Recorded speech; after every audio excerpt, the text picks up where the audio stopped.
Row-level security can allow you to easily specify results for different users in your organization based on their user ID, their email address, or other attributes about them. Let's take a look at how to set this up. I'm going to start out with, in this case, a Google Sheet. This is a pretty simple one. It just says email address, maybe the size of the deal that each person is working on, and the date that that deal was closed. Now, I want Mary to see the results relevant for her, I want John to see the results relevant for him, and I want to see the results relevant for me. But I don't want to have to create specific dashboards for each person. That's where row-level security comes in handy. I'm going to go over to Zing at gzingdata.com and log in. In this case, I'm going to log in. Now, I'm going to add a Google Sheet. And I'm going to specify that I want a live connection. The nice thing about live connections in Zing Data is whenever I add a new row or update any information in my spreadsheet, it will show up immediately in Zing. So my queries will always be up to date based on the latest data that I have. I could be using any other major data source that I have, like Postgres, MySQL, BigQuery, Snowflake, Starburst, ClickHouse, Databricks, and so on. But in this case, I'll show you using Google Sheets. Now, I'm going to access my Google Sheets, and Zing will show me any of the sheets that exist. Now we've added this data source to Zing, we're going to go set up a question that can use row-level security. Going to Zing's documentation, I can just hit Docs up here. And then on the left, there's a section for row-level security. And this kind of walks you through step-by-step how to do it. So I'm in the Zing dashboard, and I'm going to create a new question. Now, I'll go to the sources and look at the spreadsheet that I just read in, which is called sales example. Here, and I'm going to say that I want to see the deals, the sum of deals, over time. So maybe by close date. I want this to be limited to the viewer's context. I only want to look at when a condition was met.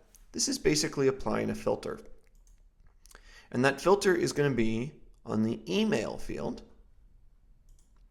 This is actually covered in the Zing Data documentation. To reference this dynamic user field, I'm going to use curly braces and then say zing.user. And that tells Zing to refer specifically to that logged in user's information, .email. And that's going to mean that we're going to use the email address that they have logged into Zing with as their context. Great. So I'll say zing.user.email. Close curly braces and hit run question. You'll notice that this is only going to show me the $50,000 and $8,200 deals, which are the two deals that correspond with my specific email address. If I didn't have this filter in place, you'll notice that I would see a higher deal amount, the sum of all deals, because this is pulling for each of my colleagues. So if I wanted to make this generally available, where each person's only seeing the data specific for them, what I would do is turn back on this row-level security filter and hit run question, and then I would save it. In this case, maybe I'll clean up the axes a little bit. I want the dates formatted in a nice way. And I'll go and hit save question. And I'll say sales for each person. And then I'll say maybe that's personalized. And so now if I were to take this and go create, let's say, a dashboard or share it with any of my colleagues, they're only going to see the filter applied. By default, when you create a question in Zing, its visibility is only to you. But I want all my colleagues to also benefit from seeing their individualized sales.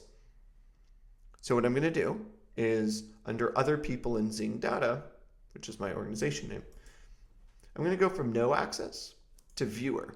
And what that means is all my colleagues will see this personalized to their specific email address available. Now, this is totally accessible, not just on web, but also on mobile using Zing's iOS and Android native apps. And you can get started on this just by going to zingdata.com. And then if you go over to create an account, start free, you'll be able to start playing around with row-level security on any data source you might have, whether that's a Google Sheet all the way up to something like Snowflake or BigQuery. If you have any questions, go to our website and chat with us.